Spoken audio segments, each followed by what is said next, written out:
I fell in love with a girl who seemed destined for tragedy. And when she stood alone at the altar in her wedding dress, abandoned in front of everyone by her childhood sweetheart, I walked up that aisle and took her hand. Everyone thought I was a friend, stepping in to save her from humiliation. Only I knew the truth. I was dead serious. Later, we were actually married. She started to smile at me, to rely on me, to even show a playful side I never knew existed. I thought she'd finally broken free from the script fate had written for her, that we could actually grow old together. Until a rainy night 3 years later. The man who'd left her at the altar was kneeling on the pavement below our apartment building, screaming his repentance, his confessions, into the storm. She didn't even grab a coat. She just ripped her hand from mine and ran out to him. I stood at the window, watching them embrace in the downpour, as romantic as a scene from a movie that had started 3 years too late. And she would never know. I was dying. I stood in the back row of the grand ballroom, watching Clara Evans walk toward an empty altar in a wedding dress that cost more than my first condo. The sight of her was so beautiful it hurt. I knew I shouldn't have come. My doctor had warned me just last month. The glioblastoma was pressing on my optic nerve. I could lose my sight at any moment. But this was my last chance to see her clearly, in white, walking toward what she believed was her happiness. When a massive screens flanking the altar flickered to life, showing Leo Vance with another woman, I saw Clara stumble before anyone else did. Her fingers crushed the bouquet of white roses she was holding. She looked exactly as she had 3 years ago, the first time I saw her at the company's annual gala. She was a new hire then, cornered by senior colleagues trying to force drinks on her. She'd gripped her wine glass the same way, with a defiant stubbornness that refused to admit defeat. I pushed through the crowd and got to the stage faster than I thought possible. The irony was bitter. Cancer had eaten away most of my sense of balance, yet the sight of her about to fall made me feel like an athlete. The wedding will continue, I heard myself say. My voice was unnervingly calm for a dying man. Clara looked up at me, tears clinging to her eyelashes. She probably didn't remember that I was the one who'd taken her home after that gala 3 years ago. She'd been too drunk to recognize anyone, leaning her head on my shoulder and whispering, "Leo, let's get married as soon as we graduate, okay?" Now, she was finally getting married. Leo just wasn't here, and I was almost out of time. "This isn't pity," I whispered, leaning close enough to smell the jasmine in her hair. "I've been in love with you for 3 years." I'd rehearsed that line in my head 1,000 times, but I never imagined I'd say it here, like this. Her pupils contracted. I knew she remembered. Last year's Christmas party, during a game of Truth or Dare, someone had asked her, "What's the most unique confession you've ever received?" I'd been standing behind a champagne tower when I heard her answer. Someone sent me an email saying they'd been in love with me for 3 years. It wasn't signed. I sent that email the day I was diagnosed. My hand had been shaking so badly I'd knocked over my coffee, shorting out the keyboard before I could type my name. Now she knew. I watched her go through the rest of the ceremony like a robot, her body trembling when I kissed her forehead. The applause from the guests sounded muffled, like it was coming through a thick wall of glass. My entire focus was on the warmth of her hand in mine. Her skin was ice cold, the same temperature it had been that snowy night when I took off my coat to wrap around her shoulders. After the reception, my assistant, Mark Peterson, cornered me in the parking garage. "Cameron, are you insane? What about the MDM group project?" Only then did I remember I was supposed to be signing a $100 million contract today. Funny, I didn't have enough life left to spend even a fraction of that money. Yet for a second, I felt a pang of guilt for postponing the deal. "Cover the penalty from my personal account," I said. A wave of dizziness hit me as I opened the car door, and I had to brace myself against the roof. In the rearview mirror, I saw the limo meant for Clara and Leo pulling away from the hotel. I pulled out the crumpled doctor's report from my pocket. 8 to 12 months. The most optimistic estimate. Enough time to help her weather the scandal. And enough time to watch her go back to Leo. I was on my 3rd day of standing outside Clara's apartment building when the doorman finally took pity on me. "Sir, Ms. Evans gave instructions she's not seeing anyone." I knew. She'd locked herself away since the wedding, not even opening the curtains. Every day, I had a local flower shop deliver a bouquet of daisies, the kind she always kept on her desk, with a handwritten card, and then I would leave. Today, as I was placing the flowers by the door, it swung open. Clara stood there in a wrinkled silk nightgown, her eyes swollen. "Cameron Hayes, what the hell do you want?" She was clutching all of my cards. I had written the same thing on each one. "The weather is perfect today. Good weather for forgetting." "I brought the divorce papers," I said, pulling the documents from my briefcase. "Sign these, and I guarantee Leo will come back to you. The cold smile she gave me made my chest ache. Do you think I'm some kind of doll you two can just pass back and forth? No. I pointed to an addendum in the agreement. This clause states that I will assume liability for all damages and penalties. The Vance family cares about appearances more than anything. Once the scandal dies down, why are you doing this? She cut me off. And don't give me that secret love crap. A man like you never makes a losing deal. I looked past her into the dim apartment. On the coffee table, I saw a half-empty bottle of pills. My plan suddenly changed. Can I come in? Her apartment was just as I'd imagined. Books on the shelves arranged by color, magnets on the fridge organized into constellations. A compulsive neatness hiding a million little cracks. Can I borrow your laptop? I asked, walking over to her desk and deliberately clicking open a hidden folder. I want to show you something. As she leaned in to look, the ends of her hair brushed against my wrist. It felt like being seared by a flame. On the screen were the photos I'd secretly taken of her over the past 3 years. Napping in the break room, sneaking a piece of cake at the gala, running barefoot across the street in the rain with her heels in her hand. The oldest one was from her first day, looking nervous as she signed in at reception in an ill-fitting suit. You're a creep, she whispered, her voice trembling, but she didn't look away. I clicked on the final file, a video. It was Leo, with his arm around the other woman at a bar. Marrying Clara is just a business move, he was saying, once the old man signs over the shares. Clara slammed the laptop shut. The only sound in the room was her ragged breathing. Ready to sign now? I asked softly. She tore the divorce papers in half, the pieces fluttering down between us like snow. I'm going to make Leo Vance pay for this. I knew what she really meant.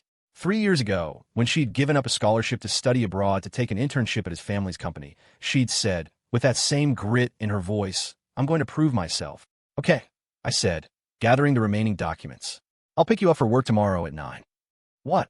Since we're not getting a divorce, I said, gesturing to the half-torn celebratory banner still hanging on the wall. As far as the world is concerned, we're married. She finally broke. Tears hit the hardwood floor with a sound much louder than I expected.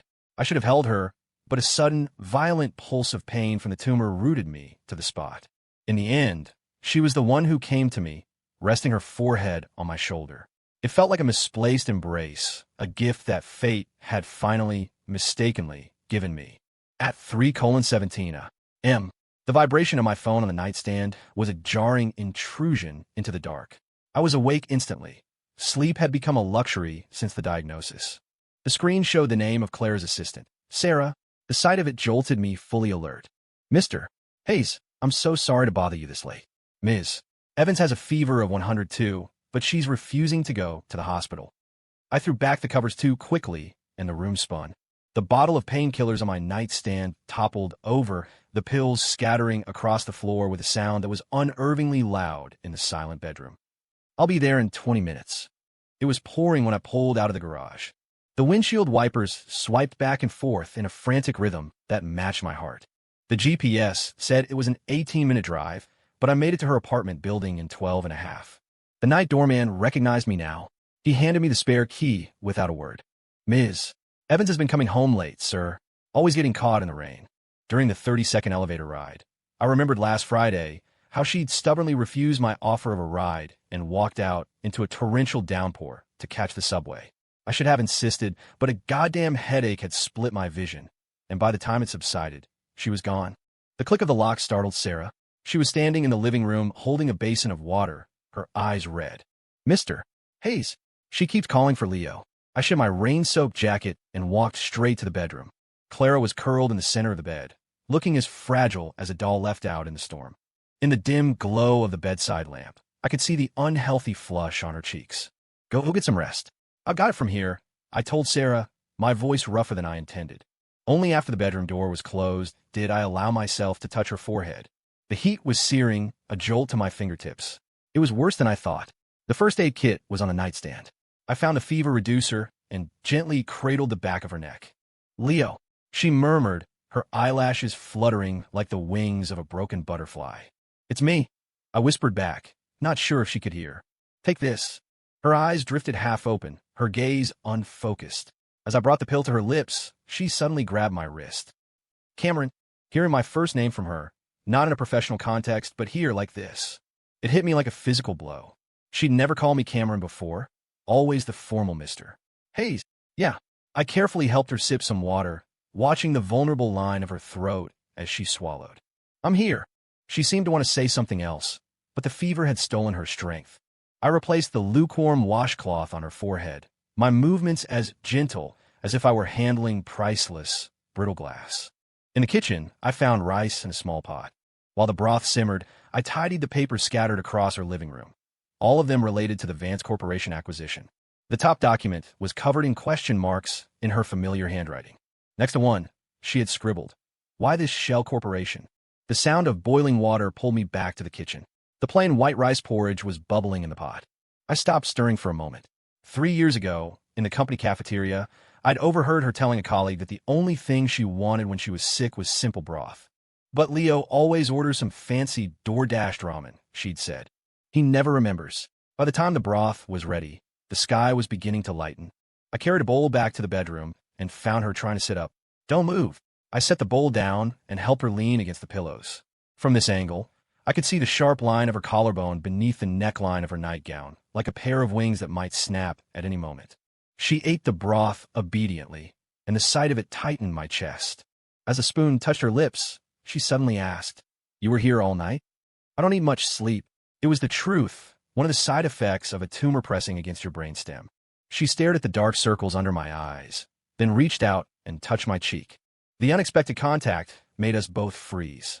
Her fingertips were still hot with fever, but they sent a shiver through me. "You look terrible," she said. I looked down and stirred the broth, hiding the sudden acceleration of my heart.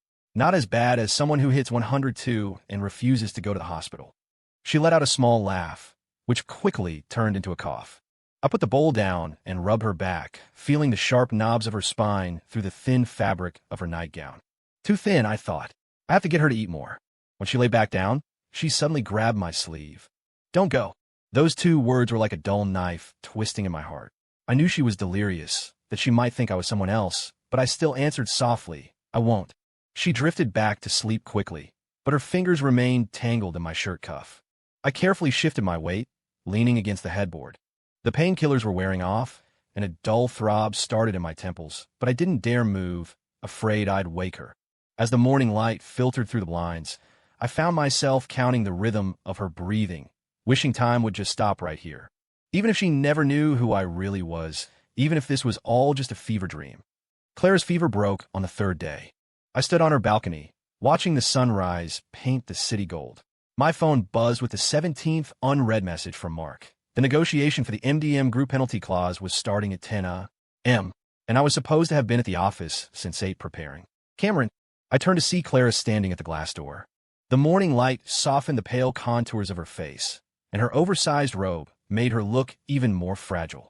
The fever had taken its toll, but her eyes were startlingly bright. "How are you feeling?" I asked, sliding the balcony door shut to block the chill. She didn't answer. She walked right up to me and, to my complete shock, reached out and unfastened the top button of my shirt. I froze, my mind racing, until I saw her eyes fix on my collarbone. There was a fresh scratch there, one she'd made last night, while thrashing in her fevered sleep. "I'm sorry." Her fingertips hovered over the mark, not quite touching. I never knew how hard it was to take care of someone who's sick. I wanted to say it was nothing, that I was used to pain, that this was a paper cut compared to the agony the tumor put me through. But all I did was gently take her wrist and pull her hand away. "Go get dressed. I'm taking you to the doctor for a follow-up." "You don't have to. I can." "Clara." I used her first name, a rare move for me. "You almost developed pneumonia." She opened her mouth, then closed it, defeated. As she turned to leave, I heard her mutter, "So stubborn." I smiled. It was the first time she'd shown me a real emotion, not the flawless mask she wore for the world.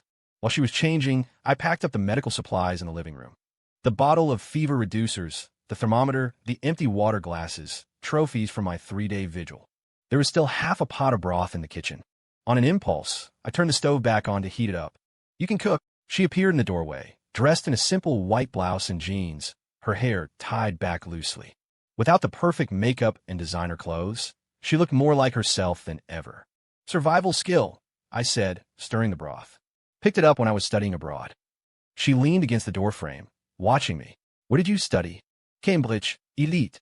The truth was a state school, on a full scholarship, paid for by working 20 hours a week at the library. But the Clara in front of me didn't need to know that. She needed Cameron Hayes to be her equal, a worthy partner. The broth was hot. I poured a cup and pushed it toward her. Finish this before we go. The way she sipped it reminded me of a snowflake landing in my palm, delicate and fleeting. Halfway through, she looked up. These past 3 days. What about the office? It's handled. I lied again, my face impassive. In reality, MDM Group was preparing to sue us for breach of contract, and the board had held an emergency conference call this morning. But none of that mattered. I'd rather watch her quietly drink her broth than see her worry. It started to drizzle on the way to the hospital. She sat in the passenger seat, staring out at the blurred cityscape. At a red light, I glanced over and saw her tracing something on the fogged-up window with her fingertip. The letter? She erased it as quickly as she'd drawn it. The doctor's report was better than expected. Just a bad flu. He gave us a prescription and sent us home. The rain had stopped by the time we left the hospital, and the sun was glinting off the puddles in the parking lot. I want to go somewhere, she said suddenly. I was stunned when she directed me to an old movie palace on the outskirts of the city. The building, a relic from the 1930s, had been abandoned for years. A large, weathered demolition sign was plastered across the boarded-up entrance. They're tearing it down next week, she said, her hand tracing the peeling paint on the brick wall. When I was a kid, my parents used to bring me here all the time. I followed her through a broken side door. The main theater was thick with dust, the velvet seats torn and faded, but the painted constellations on the domed ceiling were still faintly visible. She stopped at a seat in the third-to-last row, running her fingers over something carved into the armrest. On my 12th birthday, I carved my name and my mom's name right here. Her voice echoed slightly in the vast, empty space. 3 months later, she was gone. I didn't know what to say. My own medical charts said the location of my tumor made surgery impossible, that I had 10 months at best. Standing here, in this place so full of her memories, I felt a sharp pang of jealousy for these condemned walls. They had witnessed her happiest moments. I would only be there for the most painful. Weird. I don't know why I'm telling you this, she said with a self-deprecating laugh. She turned to leave and tripped on a loose floorboard. I caught her, and in that same instant a rotten wooden plank from the ceiling above us gave way. On pure instinct, I spun around, pulling her into my chest and shielding her with my body. The plank slammed into my back with a sickening thud. Dust and debris rained down on us, but neither of us moved. In the dark, I could hear her sharp, ragged breaths and feel her heart hammering against my chest. We were so close I could smell her shampoo through the musty air. I wanted to stay like that forever, even if the whole ceiling came down on us. You're bleeding, she said suddenly. I looked down and saw a long gash on my forearm, blood welling up and trickling toward my wrist. She pulled a handkerchief from her pocket and pressed it against the wound, her touch impossibly gentle. What? She asked, her voice as soft as a whisper. Why did you do that? I wanted to say it was because the plank was filthy and would have ruined her clothes. I wanted to say it was just a reflex. I wanted to say that since I was going to die soon anyway, a little cut didn't matter. But what came out was, because you were crying. She froze. It was only then that I saw the tear tracks on her dusty cheeks, probably from the shock. But as soon as I pointed it out, she started crying harder, the tears falling like broken pearls onto the back of my hand. Each one felt like a brand. She stared out the window the entire drive back. At a stoplight, she finally spoke. Cameron, let's give this a try. Try what? I asked, my knuckles white on the steering wheel. This marriage. She turned to face me. Her eyes were still red, but her gaze was resolute. Since we're already husband and wife on paper, I thought of the diagnosis in my desk drawer, of the doctor's 8 to 12 months, of the will I'd secretly had drawn up. Why did a man like me have to accept her offer? But looking at her now, all my logic dissolved. I reached out and wiped a stray tear from her cheek. And I heard myself say, okay. I stood under the shower, letting the hot water beat down on the bruised mess on my back. I turned the temperature up as high as I could stand, until my skin was flushed red, but the pain kept me grounded, brutally lucid. Clara's words, let's give this a try, echoed in my head like a spell, equal parts a blessing and a curse. A soft knock came at the bathroom door. Cameron, are you okay? Her voice, muffled by the sound of the water, sounded concerned. You've been in there for almost an hour. I turned off the faucet and realized my fingers were pruned. Be right out. The steam had fogged the mirror, obscuring my reflection. I wiped the patch clear and saw a stranger staring back. A man with dark hollows under his eyes and cheekbones, so sharp he looked like he'd just clawed his way out of a grave. This was not the man Clara should be choosing. When I came out, she was sitting at the small dining table, fiddling with her phone. She locked the screen the moment she saw me, but not before I caught a glimpse of the name. Leo. A chill colder than a shower snaked in my spine. Did he contact you? I tried to keep my voice even. She hesitated, then nodded. He wants to meet. To explain, I picked up my car keys from the coffee table, the metal digging into my palm. Do you need me to drive you? It was a test, a way of giving her an out.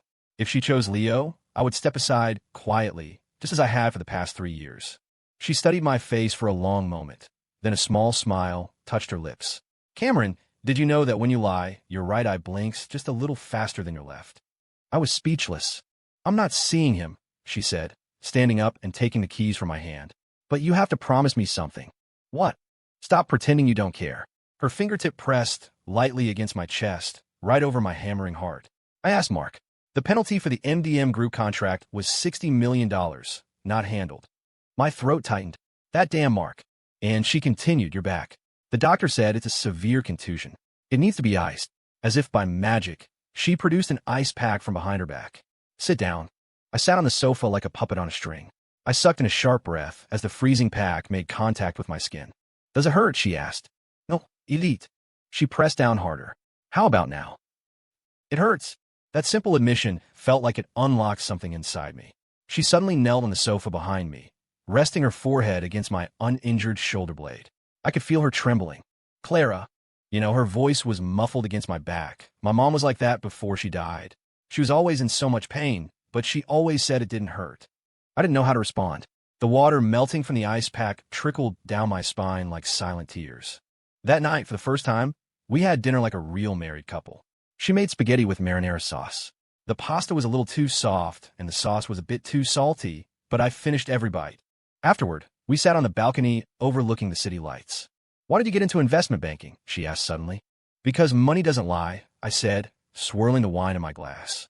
Numbers are either right or wrong. There's no gray area. Not like people. Not like people. I looked over at her and found her watching me, her expression as intense as if she were studying a complex equation. She leaned in and kissed my cheek. The touch was as light as a butterfly's wing, but it made my heart skip a beat. By the time I recovered, she had retreated to a safe distance, the tips of her ears bright red. Good night, Cameron, she said, walking quickly toward the bedroom. She paused at the door. What do you want for breakfast? Broth, I said without thinking. The kind you make. She smiled, a soft, genuine smile that seemed to glow in the warm light of the hallway. Okay. I waited until her door clicked shut before I let the mask of composure fall. My temples were throbbing, and the familiar black spots were starting to bloom at the edges of my vision. I fumbled in my pocket for the pills and swallowed them dry, the bitter taste coating my tongue. The medicine would take 20 minutes to kick in. I crept into the spare room I used as an office and took a syringe from a locked drawer. It was an experimental drug, one that could temporarily slow the tumor's growth, but the side effects were excruciating headaches and occasional hallucinations. The needle had just pierced my skin when the door swung open. Cameron, I was wondering if tomorrow you wanted to add an egg. Clara's voice died in her throat. We stared at each other, the syringe still in my arm. Her expression shifted from shock to confusion, and then settled on a look of horrifying recognition. Vitamin B12, I said quickly, pulling the needle out and forcing a smile. Doctor said I was deficient. She didn't speak. She walked over and picked up the vial of medication. I deliberately scratched off most of the label, but the serial number was still faintly visible. Izzy 298. The exact same experimental cancer drug her mother had been on during her clinical trial. Cameron, her voice was a whisper. Look at me. I met her gaze.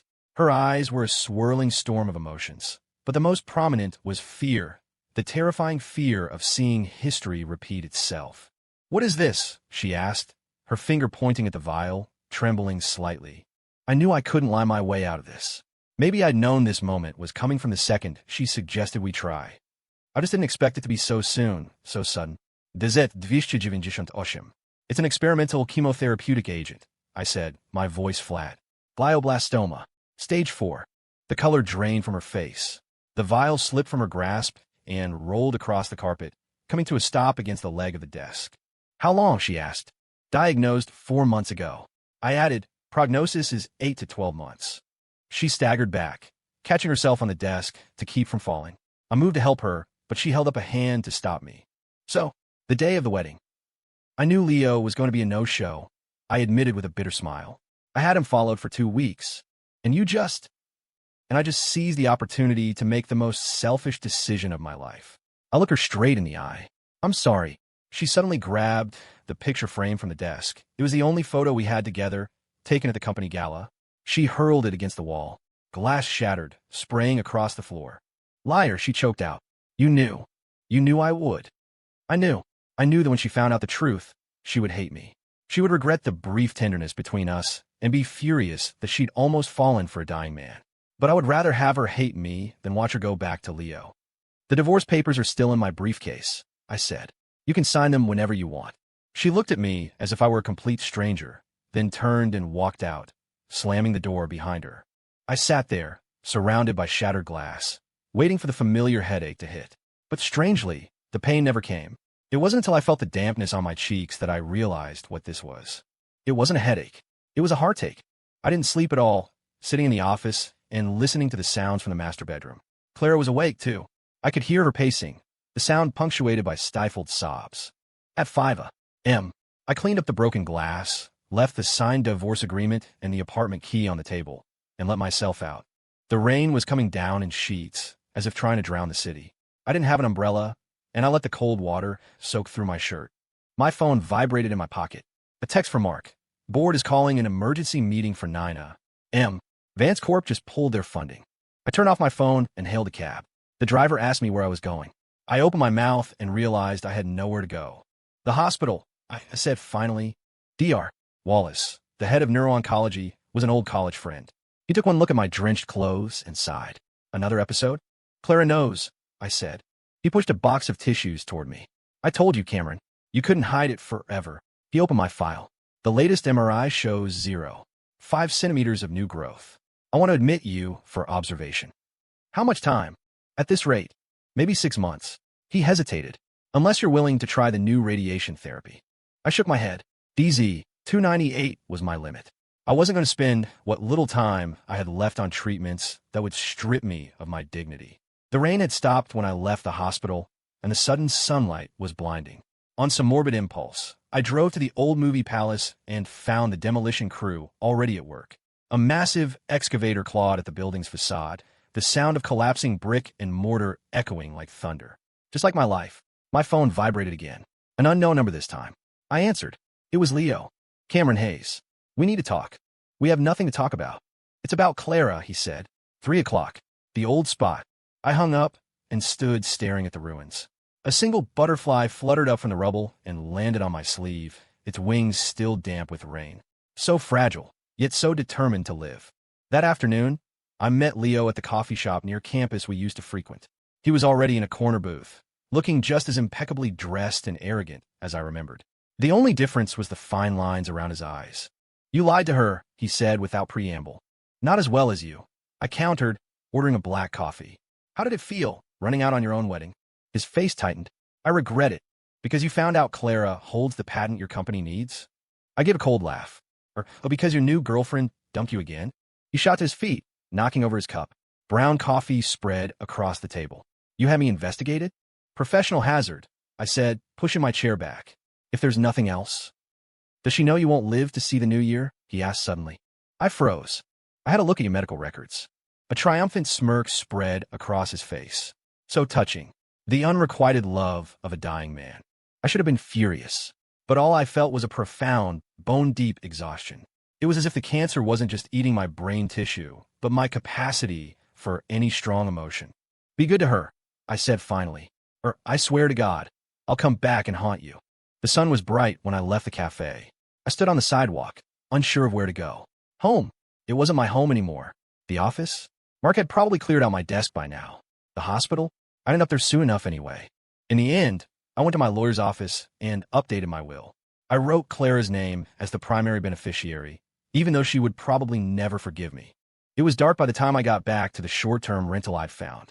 When the elevator doors opened on my floor, I saw her. She was sitting on the floor outside my apartment, hugging her knees, looking like a lost child. She looked up at me, her eyes red and swollen. Where were you?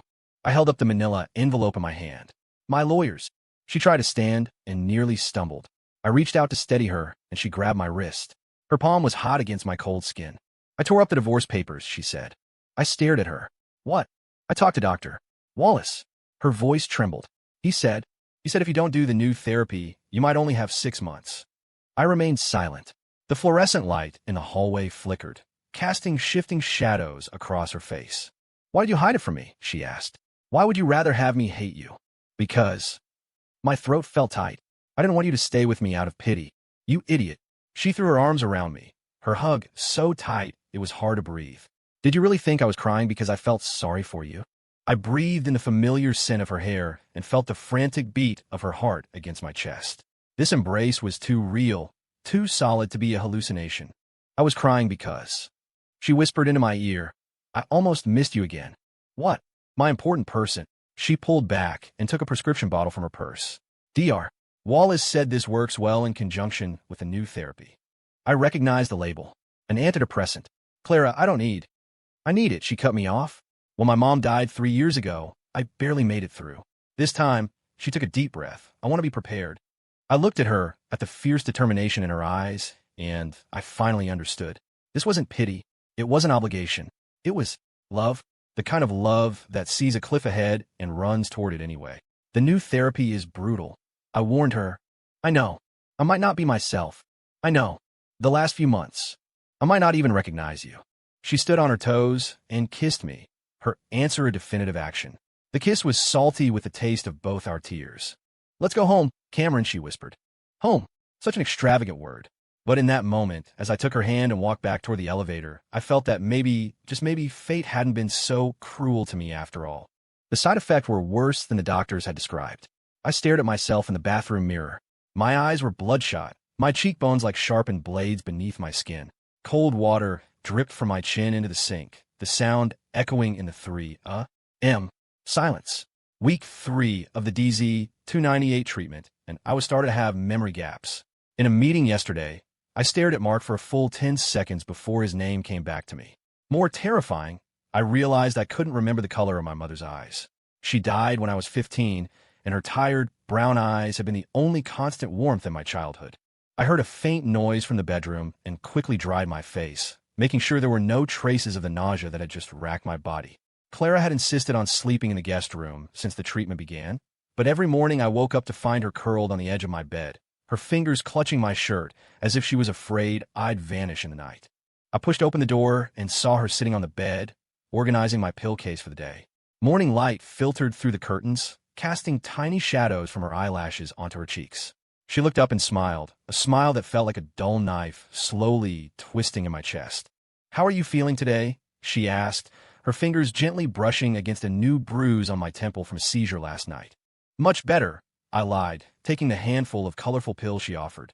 These little things were buying me time, but they had stolen my sense of taste and most of my sleep. She tilted her head, then reached out and wiped a drop of water from the corner of my mouth. Cameron, did you know that when you lie, your right eye blinks just a little faster than your left? It was her old joke. I caught her hand and pressed a kiss to her palm, which smelled faintly of antiseptic. The simple gesture made her eyes well up. Ever since the diagnosis, every normal moment between us was tinged with the bitterness of a long goodbye. The board meeting is at 10, she said, changing the subject and handing me a tablet. Leo submitted a new proposal. The screen displayed an investment plan from the Vance Corporation. I scanned it quickly and scoffed. He wants to acquire us. Worse, Clara said, tapping open a hidden clause. He wants to merge, make you a figurehead CEO, and take full control himself. I put the tablet down, a wave of dizziness washing over me. The episodes were becoming more frequent, like a time bomb ticking in my skull. Clara was instantly at my side, her arm steadying me. It felt thinner than it had a month ago, the bones sharp against my own.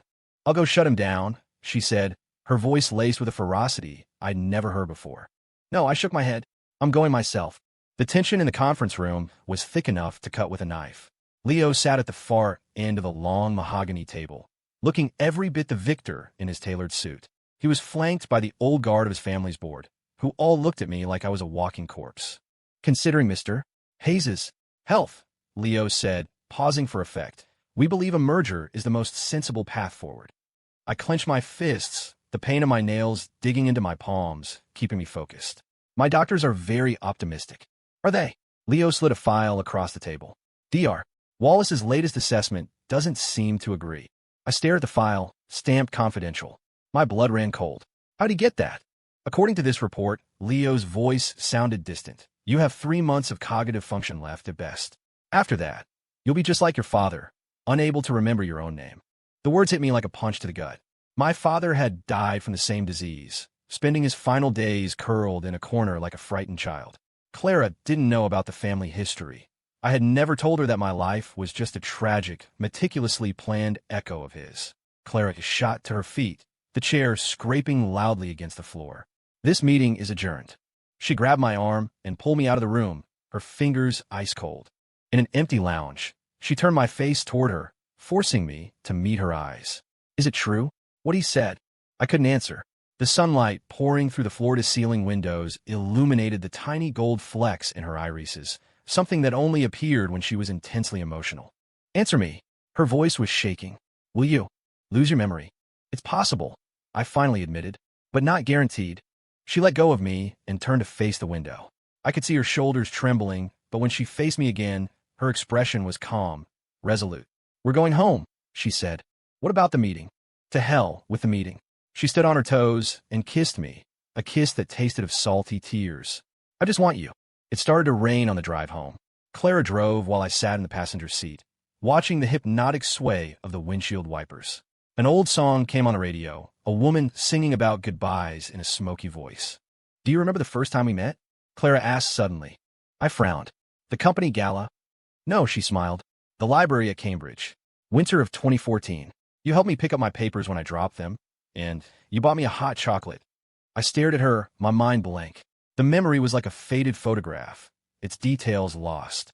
I had been an exchange student at Cambridge for a semester, but I had no recollection of meeting her there.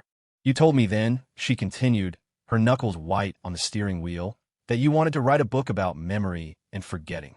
The sound of the rain grew louder, drumming on the roof like 1,000 tiny hammers. A sharp pain shot from my temple deep into my brain, bringing with it a strange sense of déjà vu. I had thought that one snowy afternoon. I don't remember, I said softly, the admission more painful than any physical ache. She reached over and covered my hand with hers. It's okay. I remember for both of us. When we pulled into our driveway, the rain was a torrential downpour. We made a mad dash for the house, getting soaked in the process. As the elevator ascended, she said suddenly, Leo's not going to win. What? I found it, she said, her eyes shining with a fierce light. The evidence. Proof that he's been using shell corporations to embezzle company funds. It's enough to put him away for 10 years. I looked at her in shock. This was the same woman who had once given up a scholarship for this man, and now she was about to send him to prison. Why are you only telling me now? Because, she bit her lip, I needed to be sure of your choice. My phone buzzed. A text from Mark. Leo Vance is downstairs. Says he needs to see Clara. The elevator doors opened to the sound of shouting. Through the living room window, we could see Leo standing in the driveway, drenched to the bone, looking like some kind of crazed martyr. Clara. His voice cut through the storm. I was wrong. I only left because I was diagnosed with a terminal illness. I'm in remission now, and I realize you've always been the one I love. The words were a dagger in my chest. The irony was sickening. He was using my reality to weave his lies. Clara froze, her face as pale as a sheet. Don't go, I said, grabbing her wrist, my voice a ragged whisper. She looked at me, her expression unreadable. The sound of the rain, the frantic beating of my heart, the rush of blood in my ears, it all blended into a horrifying symphony. And then, she pulled her hand away and ran out the door. I stood frozen, watching her run into the storm, toward Leo. They embraced in a slow-motion tableau, the rain blurring the details until all that remained were two silhouettes clinging to each other. I fumbled for the bottle of painkillers in my pocket and swallowed 2 pills dry, the bitter taste spreading across my tongue. The label on the bottle was worn and faded, just like my memories, just like the fleeting happiness I'd briefly held. I turned and walked to the bedroom to pack a suitcase. Outside the window, their figures were tangled together in the downpour, a scene from a movie that had arrived 3 years too late. My part in this play, I decided, was over. The wheels of the suitcase rumbled softly across the hardwood floor. I was methodically folding my shirts, the precise movements a kind of ritual. The painkillers were starting to work, the receding tide of pain leaving behind a strange, hollow calm, as if my soul had temporarily disconnected from this failing body. Cameron? Clara's voice came from the doorway, carrying the damp scent of rain. I didn't turn around. I continued, placing my medication into a travel bag. She walked quickly across the room and put her hand on mine, her fingertips shockingly cold. "What are you doing?" "Setting you free," I said, my voice unervingly steady. "He's a better choice to be with you for the rest of your life." She spun me around, her grip so strong it made me stumble. Only then did I get a good look at her. She was soaked to the skin, her hair plastered her face, her eyes so red they looked like they might bleed. "Look at me," she commanded. "Do you really believe I would choose him?" I said nothing. The rain beat against the window pane, each drop a tiny note of mockery.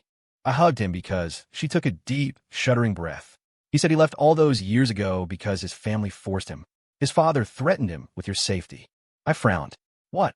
"The Vance family found out you were investigating their finances," she explained, her voice trembling. "They told Leo that if he didn't leave me, they would arrange for you to have a fatal accident." The story was so absurd I laughed. "Clara, I was an orphan with no connections. Why would they think a threat against me would work?" "Because..." Her voice broke. "Because Leo knew what you meant to me, even back then, before we really knew each other." I froze. Something deep in the recesses of my memory shifted, like a lock on a rusty safe being forced open. Winter of 2014, the Cambridge Library, scattered papers, and hot chocolate. And something earlier, a rainy night spent tailing the Vance Corporation CFO, taking pictures of a bribe. "You remember?" Clara asked, her voice urgent. The fragments swirled in my mind, but they wouldn't form a complete picture. I shook my head, a wave of dizziness washing over me. Clara grabbed my arm to steady me. Her own arm felt thinner than I remembered, but surprisingly strong. "I brought you back here to end things with him for good," she said softly. "Not every reunion is a happy one." I looked at the fierce resolve in her eyes and was struck by my own stupidity. I had almost made the same mistake as Leo, making a decision for her in the name of love, without ever asking what she truly wanted. "I'm sorry," I whispered. She shook her head and pulled a small box from her pocket. "Open it." Inside was a simple silver band. Engraved on the inside were 2 words, "Remember me." "Remember that movie we watched?" "Coco," she said with a watery smile.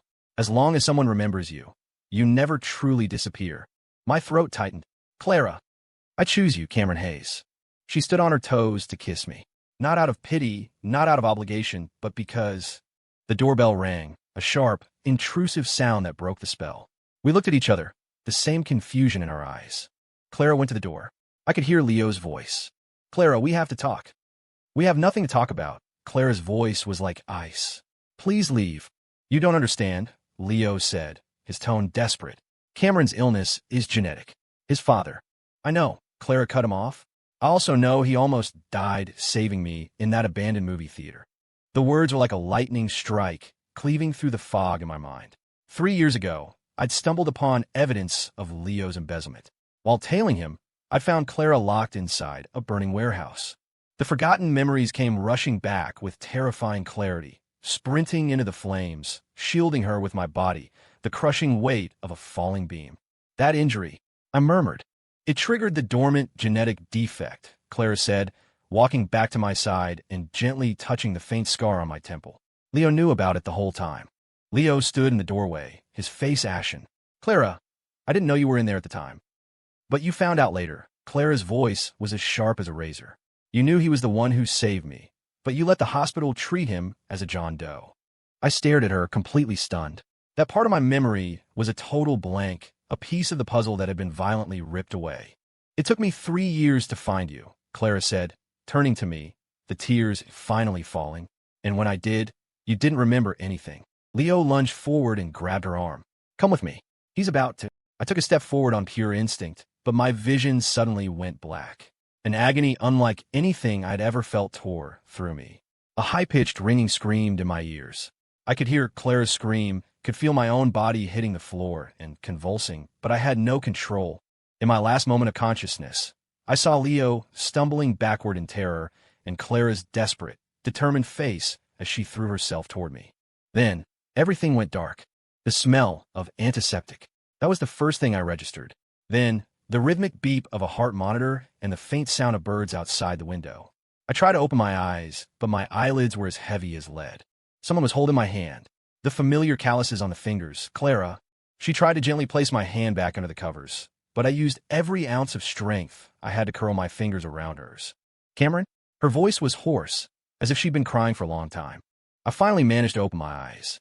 The bright white light of the room was painful, and I squinted. Clara's face came into focus. She looked exhausted, with dark, bruised circles under her eyes. "How long?" I asked, my voice a painful rasp. 3 days. Her hands were gentle as she helped me sip some water. The doctor said it was a cerebral hemorrhage. I tried to sit up, but a fresh wave of pain shot from my head through my entire body. Clara pressed on my shoulder. "Don't move. You'll tear the stitches." I noticed the thick bandages wrapped around my head for the first time. The room was filled with flowers, with a large bouquet of daisies in a place of honor. She remembered. "Leo, in jail," she said curtly. The evidence was irrefutable. I looked at her tired but resolute face and suddenly understood the battle she must have fought over the last 3 days. Legal documents were spread out on the bedside table. The top one, an announcement of the Vance Corporation's bankruptcy.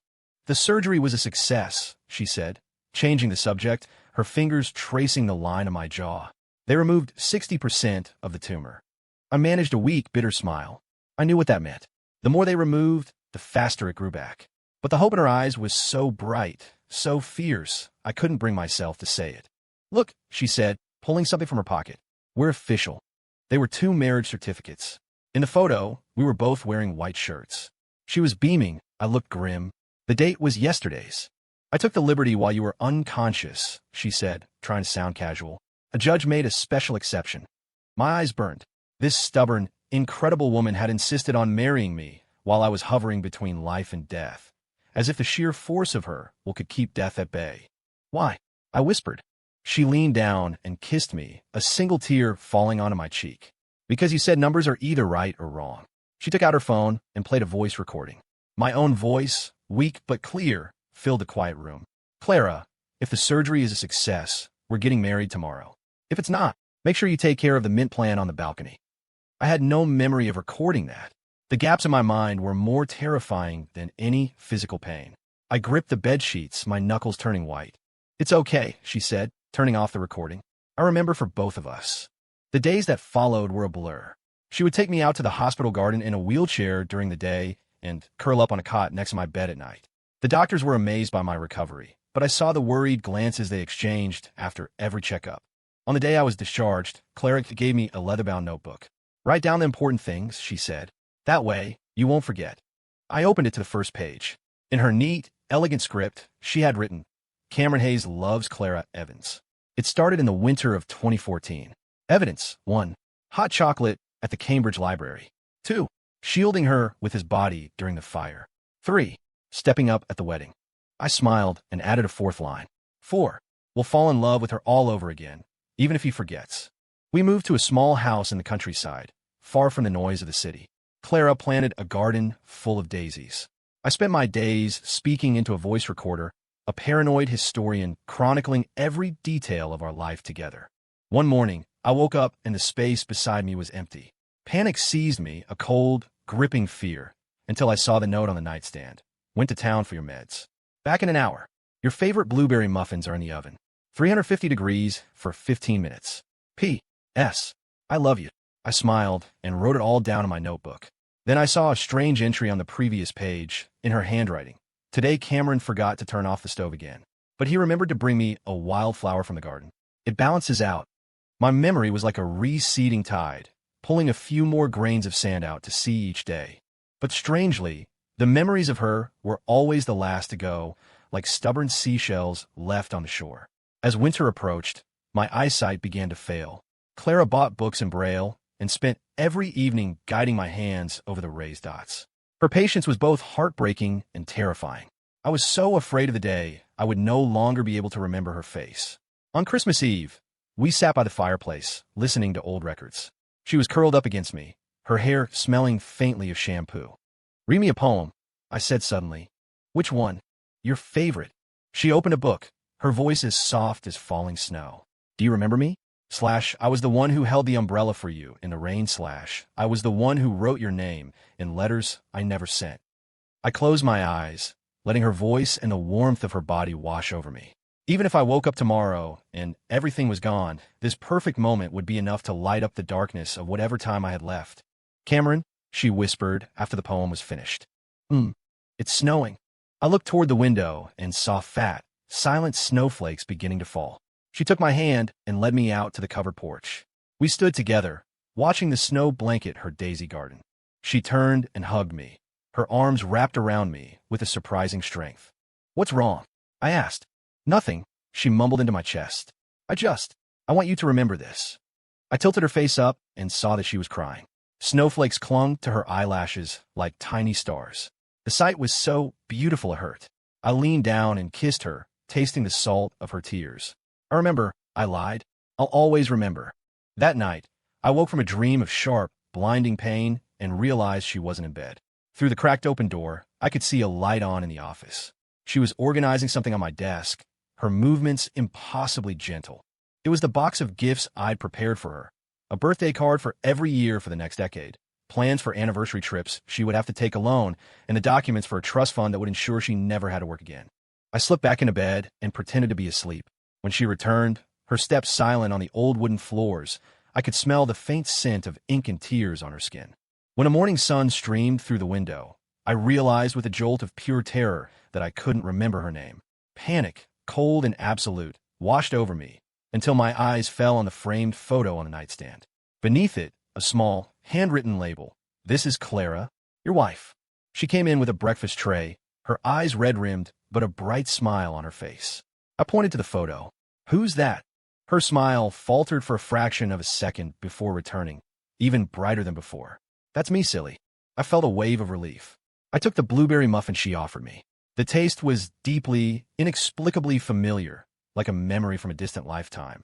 "Is it good?" she asked. I nodded.